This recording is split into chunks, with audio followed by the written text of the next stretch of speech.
मुझे बहुत ठंड लग रही है। क्या हम आज आग नहीं जलाएंगे? बेटा, लकड़ियाँ गीली हैं। आप दोनों एक दूसरे से सट कर सो जाओ, गर्मी आ जाएगी। मम्मा, आज तो सांता क्लॉज आएंगे ना? वो सबके लिए गिफ्ट लाते हैं। कालू कौवा अपने पक्के घर के बाहर बड़े बड़े लाल मोजे टांग रहा था। रानो के बच्चे दूर पेड़ के पीछे से देख रहे थे। रानो के बच्चे उड़कर कालू कौवे के घर के पास गए। वहाँ रोशनी जगमगा रही थी। जग्गू बेटे, ये मोजा देखो। इसमें सांता क्लॉज तुम्हारे लिए महंगी वाली कार और चॉकलेट डाल कर जाएंगे। वाह पापा, मेरा मोजा तो सबसे बड़ा है। दीदी, क्या सांता हमारे घर नहीं आएंगे? अगर हम भी मोजे टांगेंगे तो वो जरूर आएंगे। गुड़िया और कुकू कचरे के ढेर में कुछ ढूंढ रहे थे। बच्चों के पास मोजे खरीदने के पैसे नहीं थे। उन्होंने कचरे के ढेर में उम्मीद तलाशी। दीदी देखो, मुझे 2 मोजे मिल गए। लेकिन कुकू, इसमें तो बड़े बड़े छेद हैं। अगर सांता ने गिफ्ट डाला तो वो नीचे गिर जाएगा। कोई बात नहीं दीदी, हम इसे ऐसे टांगेंगे कि छेद छिप जाएं। सांता जी समझ जाएंगे। बच्चों ने अपनी मासूमियत में वो फटे मोजे अपने पेड़ की डाल पर टांग दिए। रानो का दिल ये देखकर भर आया। हे भगवान, मेरे बच्चों की उम्मीद मत टूटने देना। मेरे पास तो एक दाना भी नहीं है। मैं इन मोजों में क्या डालूंगी? और ये मोजे तो फटे हुए हैं। कालू कौवा रानो के घर के बाहर रुका। उसकी नजर उन फटे मोजों पर पड़ी। अरे रानो, ये क्या कचरा टांगा है? सांता क्लॉज अमीरों के घर आते हैं, भिखारियों के घर नहीं। और इन फटे मोजों में तो वो सिर्फ कोयला डालकर जाएंगे। कालू भाई, आप जाइए यहाँ से। बच्चों को बहकाइए मत। देख लेना, सुबह ये मोजे खाली ही मिलेंगे। आधी रात हो चुकी थी। बच्चे सो रहे थे, लेकिन रानो की आंखों में नींद नहीं थी। उसे बच्चों के टूटे दिल का डर सता रहा था। मैं अपने बच्चों को रोते हुए नहीं देख सकती। मुझे कुछ करना होगा, लेकिन मेरे पास तो सुई धागा भी नहीं है। रानो कड़कड़ाती ठंड में बाहर निकली। उसने एक नुकीला कांटा तोड़ा ताकि उसे सुई की तरह इस्तेमाल कर सके। ये कांटा सुई का काम करेगा। अब बस धागे का इंतजाम करना है। रानो अपनी शॉल से ऊन का धागा खींचती है और मोजे सिलने लगती है। मोजे सिलने के बाद रानो जंगल में खाना ढूंढने निकली। बर्फ के नीचे दबे हुए उसे कुछ ताजे लाल बेर मिल गए। वाह, ये लाल बेर बिल्कुल सांता के गिफ्ट जैसे लग रहे हैं। बच्चे इन्हें खाकर खुश हो जाएंगे। क्रिसमस की सुबह हुई। गुड़िया और कुकू की आंख खुलते ही वे पेड़ की डाल की तरफ भागे। दीदी देखो, मोजे भरे हुए हैं। अरे और देखो कुकू, मोजों के छेद गायब हो गए। सांता ने हमारे मोजे भी ठीक कर दिए। यम्मी, ये मीठे बेर।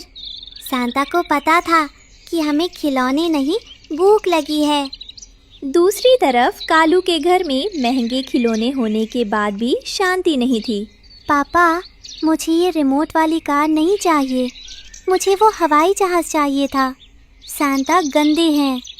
अरे चुप हो जा, इतना महंगा गिफ्ट है फिर भी रो रहा है। कालू रानो के घर की तरफ देखता है, जहाँ से हंसने की आवाज आ रही थी। बच्चे खुशी से नाच रहे थे। तभी गुड़िया की नजर माँ पर पड़ी। रानो ठंड से कांप रही थी और उसकी शॉल फटी हुई थी। गुड़िया ने रफू किए हुए मोजे में वही धागा देखा जो माँ की शॉल का था। मम्मा, सांता नहीं आए थे ना? ये मोजे आपने अपनी शॉल उधेड़ कर सिले हैं। मम्मा, आपने हमारे लिए अपनी शॉल खराब कर दी। आप दोनों की मुस्कान से बढ़कर मेरे लिए कोई शॉल नहीं है। मम्मा, असली सांता क्लॉज आप ही हो। रानो की खुशियाँ और अपने बेटे के आंसू देख कालू को अपनी गलती का एहसास हुआ। उसने तुरंत पोटली में अनाज, कपड़े भरे और रानो के घर जाने से पहले जंगल के बाकी तरी पक्षियों और बंटी कबूतर को तोहफे बांटने निकल पड़ा। काका, ये लीजिए, मैं आपके लिए गरम शॉल और कुछ फल लाया हूँ। आज तक मैंने सिर्फ जमा किया, लेकिन आज मैं बांटना चाहता हूँ। भगवान तुम्हारा भला करे कालू, तुमने आज हमारा त्योहार बना दिया। बाकी गरीबों को बांटने के बाद कालू खाली पोटली और एक कंबल लेकर रानो के दरवाजे पर पहुंचता है। कालू भाई, आप यहाँ? और आप इतने थके हुए क्यों लग रहे हैं? रानो बहन, आज मैं असली सैंटा बनने की कोशिश कर रहा था। मैं जंगल के बाकी गरीब दोस्तों को तोहफे देकर आ रहा हूँ। ये तो बहुत अच्छी बात है कालू भाई। रानो, ये सब तुम्हारी वजह से हुआ। तुमने मुझे सिखाया कि खुशी चीज़ों में नहीं है। मैं बाकी सब बांट आया, बस ये एक नया और गर्म कंबल तुम्हारे लिए बचाया है। तुमने अपनी शॉल बच्चों के लिए दे दी थी, तो ये मेरी तरफ से तुम्हारे लिए क्रिसमस गिफ्ट है। उस दिन जंगल में एक अनोखा नजारा था। रानो ने कालू का दिया हुआ गर्म कंबल ओढ़ा हुआ था। कालू का बेटा जग्गू अपने महंगे खिलौने छोड़कर गुड़िया और कुकू के साथ मजे से खेल रहा था। कुकू, तुम्हारा मोजा तो सच में जादुई है। इसमें से बहुत मीठे बेर निकले। क्या मैं भी एक खा लूं? हाँ जग्गू भैया, हम मिल बांट कर खाएंगे। ये लीजिए। रानो बहन, आज मुझे समझ आया कि असली क्रिसमस दूसरों को देने में है, सिर्फ अपने लिए जमा करने में नहीं। मेरा मन आज बहुत हल्का महसूस कर रहा है। हैप्पी क्रिसमस सबको। सूरज ढलने लगा था, लेकिन जंगल में अंधेरा नहीं था। आज कालू के घर की चकाचौंध से ज्यादा रोशनी रानो के उस पुराने पेड़ के नीचे थी। रानो बहन, आज रात की दावत हम सब साथ मिलकर यहीं करेंगे। आखिर परिवार का मतलब सिर्फ अपना घर नहीं, पूरा जंगल होता है। और देखिए पापा, मैंने गुड़िया और कुकू के साथ मिलकर बर्फ का सांता बनाया है। सब देखते हैं कि बच्चों ने बर्फ से एक सांता बनाया है और उसे रानो की पुरानी फटी हुई शॉल का एक टुकड़ा स्कार्फ की तरह पहनाया है। मामा, ये सांता हमें हमेशा याद दिलाएगा कि कैसे आपने अपनी शॉल से हमारे फटे मोजे से ले थे। आज मेरा घर सच में भर गया है, पेट अनाज से और दिल आप सबकी खुशियों से। तभी अचानक आसमान से बर्फ की हल्की फुहारें गिरने लगती हैं। रानो के रफू किए हुए मोजे जो अब भी पेड़ की डाल पर टंगे थे, उनमें बर्फ के टुकड़े गिरकर चांदनी में ऐसे चमक रहे थे जैसे असली हीरे हों। कालू, रानो और सभी बच्चे एक साथ मिलकर क्रिसमस का गीत गुनगुनाने लगते हैं। जंगल की उस करकराती ठंड में आज प्यार की सबसे ज्यादा गर्माहट थी। इस कहानी से हमें सीख मिलती है कि सच्चा उपहार प्यार और त्याग है, महंगी चीजें नहीं। पुराने घोंसले में बीमार रानो खांस रही है, जबकि पास बैठी गुड़िया पुलिस वर्दी की तस्वीर को बड़े गौर से देख रही है। अरे मेरी गुड़िया बेटी, देखो तो, क्या अभी तक सुबह नहीं हुई? सूरज तो कब से निकल आया है। अपनी उड़ान की प्रैक्टिस के लिए आज नहीं जाओगी? तुम्हें तो अपने सपनों को पंख लगाने हैं और इस जंगल की पहली महिला पुलिस अफसर बनना है ना? उठो, देर मत करो, समय बहुत कीमती है। जा रही हूँ माँ, लेकिन आप बहुत बीमार लग रही हैं। आज आप दाना चुगने मत जाइए, मैं ही कुछ ले आऊंगी। नहीं मेरी प्यारी बेटी, तुम मेरा छोड़ो। मेरी बीमारी तो आती जाती रहेगी, ये बुढ़ापा है, लेकिन पुलिस की भर्ती आने वाली है। ये मौका बार बार नहीं मिलेगा। तुम सिर्फ अपनी पढ़ाई और अपनी कसरत पर पूरा ध्यान दो। हमें अपनी इस गरीबी को अपनी मेहनत और ईमानदारी के दम पर हराना है। तुम उड़ान भरोगी तभी तो मैं चैन से बैठ पाऊंगी। गुड़िया चिड़िया खुले आसमान में तेजी से उड़ रही है। वो सूखी लकड़ियों के बीच से बचते हुए निकलती है और हवा में गोते लगाती है। पास के पेड़ पर बैठे बबलू कबूतर और बिंदिया चिड़िया उसे देख रही हैं। अरे वाह, गुड़िया की रफ्तार तो बाज जैसी हो गई है। देखना बिंदिया, ये एक दिन हमारे जंगल का नाम रोशन करेगी। हाँ भाई, रानो ने अपना पेट काट काट कर इसे पाला है। इसकी कामयाबी ही रानो की असली दवाई है। दोपहर का वक्त है। रानो चिड़िया बाजार में गिरे हुए अनाज के दाने बीन रही है। धूप तेज है, उसे चक्कर आ रहा है, फिर भी वो रुक नहीं रही। बस थोड़े से दाने और जमा कर लूं तो गुड़िया के लिए आज एक अच्छी और पौष्टिक खुराक आ जाएगी। उसे पुलिस की कठिन ट्रेनिंग के लिए बहुत ताकत चाहिए। मेरी बच्ची का शरीर कमजोर नहीं पड़ना चाहिए, चाहे मुझे कितनी भी धूप में क्यों ना काम करना पड़े। सुनो सुनो जंगल के वासियों, कल पुलिस भर्ती शुरू होगी। सभी इच्छुक पक्षी बड़े बरगद के पास आ जाएं। मैदान में बहुत भीड़ है। कालू कौवा ऊंची डाल पर चश्मा लगाकर बैठा है। वो भर्ती का इंचार्ज है। गुड़िया चिड़िया लाइन में खड़ी है। अगला कौन है? आ जाओ सामने। नमस्ते सर, मैं गुड़िया। मैंने लिखित परीक्षा पास कर ली है और दौड़ में भी अव्वल आई हूँ। नंबर तो अच्छे हैं, उड़ान भी ठीक है, लेकिन सरकारी नौकरी सिर्फ नंबरों से नहीं मिलती। कालू कौवा गुड़िया को एक कोने में ले जाता है। वहाँ कोई और नहीं है। कालू की नीयत साफ नहीं लग रही। देखो गुड़िया, तुम बहुत होशियार हो, लेकिन इस सीट के लिए बहुत से पक्षी कतार में हैं। अगर तुम चाहती हो कि ये वर्दी तुम्हें मिले तो थोड़ा वजन बढ़ाना पड़ेगा। वजन? सर, मेरा वजन तो फिट है। शरीर का वजन नहीं पगली, मेरी जेब का वजन। अपनी माँ से कहना कि 50 सुनहरे मोती लेकर आए, तभी तुम्हें ये नौकरी मिलेगी, वरना घर बैठो। गुड़िया घर लौटती है और कोने में बैठकर रोने लगती है। रानो घबरा जाती है। क्या हुआ मेरी बच्ची, क्या तुम फेल हो गई? नहीं माँ, मैं पास हो गई हूँ, लेकिन कालू अंकल ने कहा है कि जब तक 50 सुनहरे मोती रिश्वत नहीं देंगे वो मुझे नौकरी नहीं देंगे। हम तो गरीब हैं माँ, हमारा सपना टूट गया। मत रो बेटी, कालू की इतनी हिम्मत कि वो मेरी बेटी की काबिलियत का सौदा करे। तुम देखना, मैं कुछ करती हूँ।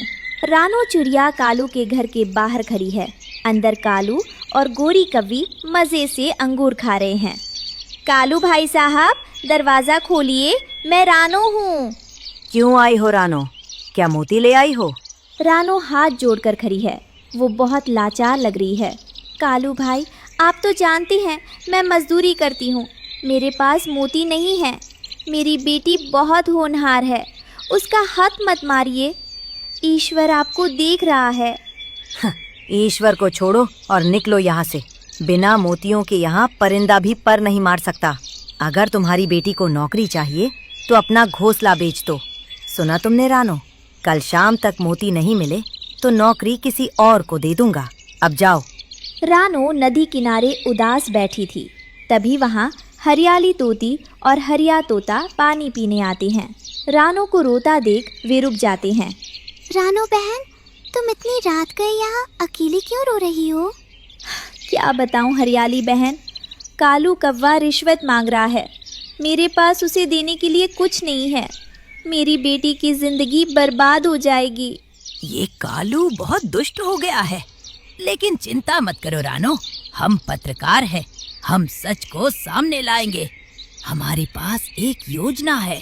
हरिया तोता, बबली कबूतरी और रानो मिलकर धीरे धीरे बातें कर रहे हैं। रानो ने कुछ कंकर पत्थर जमा किए हैं और उन्हें एक चमकीले कपड़े में बांध रही है। रानो बहन, आपको बस ये पोटली लेकर कालू के पास जाना है और कहना है कि इसमें मोती है। बाकी काम मेरा और हरियाली का है। क्या इससे मेरी बेटी को खतरा तो नहीं होगा? बिल्कुल नहीं। अब हमें डरना नहीं, लड़ना है। आप हिम्मत रखिए। अगले दिन रानो कालू के ऑफिस में पहुंचती है। कालू अकेला बैठा है। खिड़की के पास बाहर हरिया तोता और उल्लू दादा छिपे हुए हैं। कालू भाई, मैं मोती ले आई हूँ, ये लीजिए पोटली, लेकिन वादा कीजिए कि नौकरी मेरी गुड़िया को ही मिलेगी। अरे वाह, तुम तो समझदार निकली रानो। लाओ इसे इधर दो। अब तुम्हारी बेटी की नौकरी पक्की। मैं तो बस देख रहा था कि तुम अपनी बेटी के लिए कितना खर्च कर सकती हो। जैसे ही कालू ने पोटली खोली, उसमें से सिर्फ पत्थर निकले। तभी खिड़की से उल्लू दादा और हरिया तोता अंदर आ जाते हैं। कालू घबराकर पोटली गिरा देता है। कालू, तुमने अपने पद का दुरुपयोग किया है। एक गरीब माँ की मजबूरी का फायदा उठाया। हरिया ने तुम्हारी सारी बातें रिकॉर्ड कर ली हैं। मुझे माफ कर दीजिए दादा, मुझसे गलती हो गई। माफी नहीं, सजा मिलेगी। तुम्हें नौकरी से निकाला जाता है। और गुड़िया चिड़िया, तुम्हारी माँ की हिम्मत और तुम्हारी काबिलियत के लिए तुम्हें आज ही पुलिस अफसर बनाया जाता है। माँ, ये वर्दी मेरी नहीं, आपकी मेहनत की है।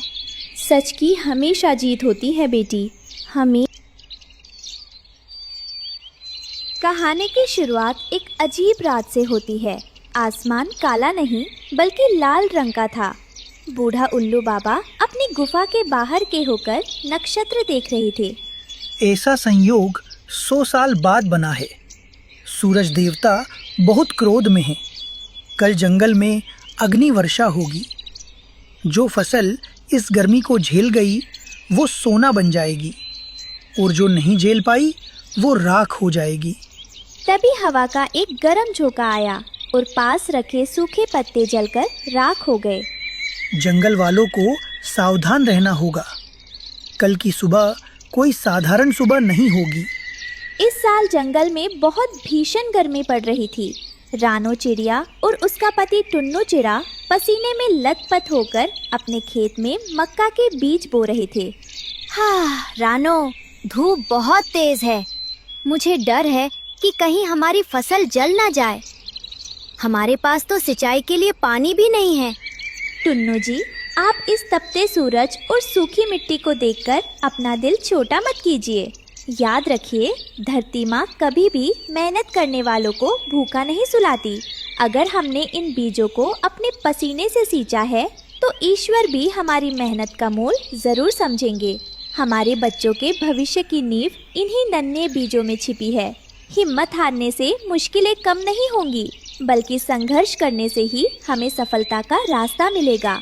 हमें बस अपना कर्म करना है, बाकी सब उस ऊपर वाले के न्याय पर छोड़ देना चाहिए। कालू कौवा और गोरी कौवी ऊपर बैठकर रानो को मेहनत करते देख रहे थे। देखिए जी, रानो और टुन्नू कितनी मेहनत कर रही है। अगर इनके मक्के उग गए तो ये बहुत पैसा कमाएंगे। गोरी, मेहनत वो करेंगे और फसल हम काटेंगे। एक बार भुट्टे पक जाने दो, मैं रातों रात पूरा खेत साफ कर दूंगा। रानो पानी लाने नदी पर गई। नदी भी सूख रही थी। वहाँ सोना बुल उदास खड़ा था।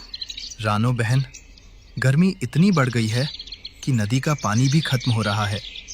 आप अपने खेत को पानी कैसे देंगी? सोना भाई, मैं अपनी चोंच में भरकर जितना पानी ले जा सकूंगी ले जाऊंगी। एक एक बूंद कीमती है। रानो चिड़िया बड़ी मुश्किल से अपनी चोंच में एक छोटे से मटके में पानी भरकर ला रही थी। वो बहुत थकी हुई थी। उसने मटका खेत के किनारे रखा।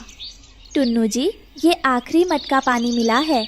इसे पौधों की जड़ों में डाल दीजिए, वरना वे सूख जाएंगे। तभी कालू कौवा जानबूझकर उड़ता हुआ आया और उसने मटके को टक्कर मार दी। छपाक! सारा पानी धूल में गिर गया और सूख गया। अरे माफ करना रानो बहन, मुझे दिखाई नहीं दिया। ओहो, सारा पानी गिर गया। अब तुम्हारे पौधे क्या पिएंगे? धूल। कालू भाई, आपने सिर्फ पानी का मटका नहीं गिराया, बल्कि एक गरीब की उम्मीदों पर चोट की है। जानते हैं, प्यासे के कंठ तक जाने वाले पानी की एक एक बूंद में दुआएं होती है, और आपने उस पुण्य को पाप में बदल दिया। कुदरत का नियम है कि हम जो बोते हैं वही काटते हैं। आज आप मेरी बेबसी पर हंस रहे हैं, लेकिन याद रखिएगा कि छल से हासिल की गई खुशी कभी टिकती नहीं है। पानी गिराकर आप मुझे रोक नहीं पाएंगे। मेरी हिम्मत इस धूल में गिरे पानी से कहीं ज्यादा गहरी है। कालू हंसता हुआ चला गया। रानो और टुन्नू सूखी जमीन को देखकर रोने लगे।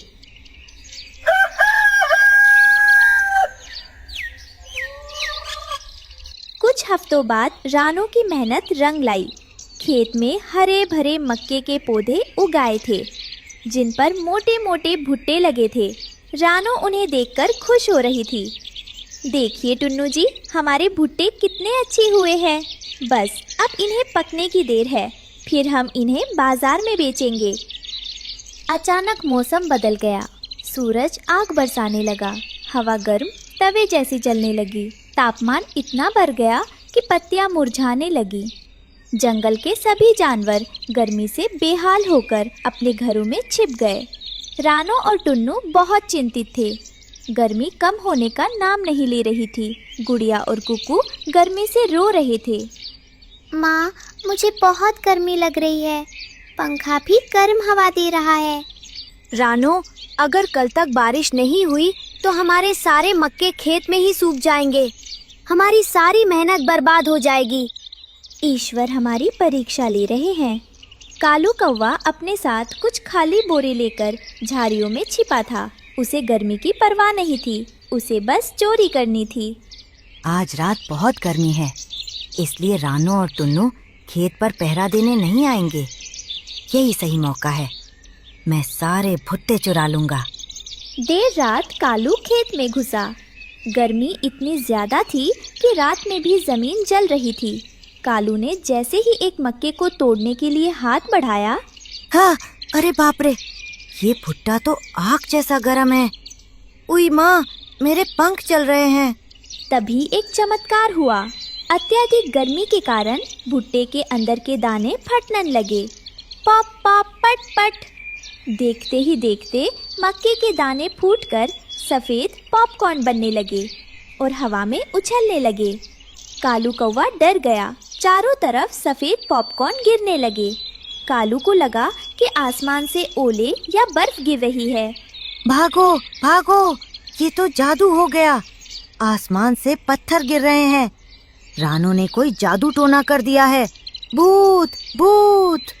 कालू अपना बोरा छोड़कर वहां से भाग खड़ा हुआ। सुबह जब रानू और टुन्नू खेत पर पहुंचे तो वो हैरान रह गए। पूरा खेत सफेद चादर से ढका था। ऐसा लग रहा था जैसे बर्फ गिरी हो, लेकिन वो ताजे और कुरकुरे पॉपकॉर्न थे। माँ देखो, पॉपकॉर्न, पूरा खेत पॉपकॉर्न बन गया है। टुन्नू जी, गर्मी ने हमारी फसल खराब नहीं की, बल्कि उसे और भी कीमती बना दिया है।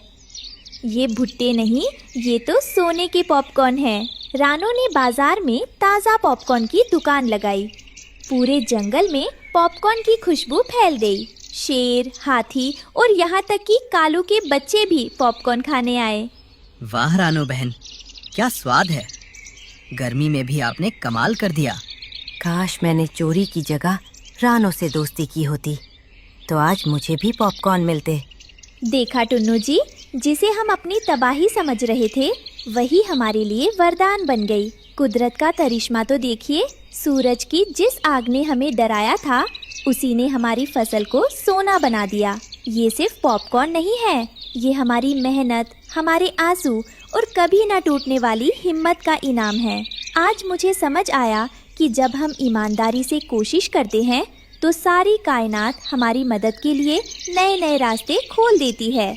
मुश्किल हालात में जो डटा रहता है, जीत आखिर में उसी की होती है। जंगल में बहुत तेज आंधी आई थी।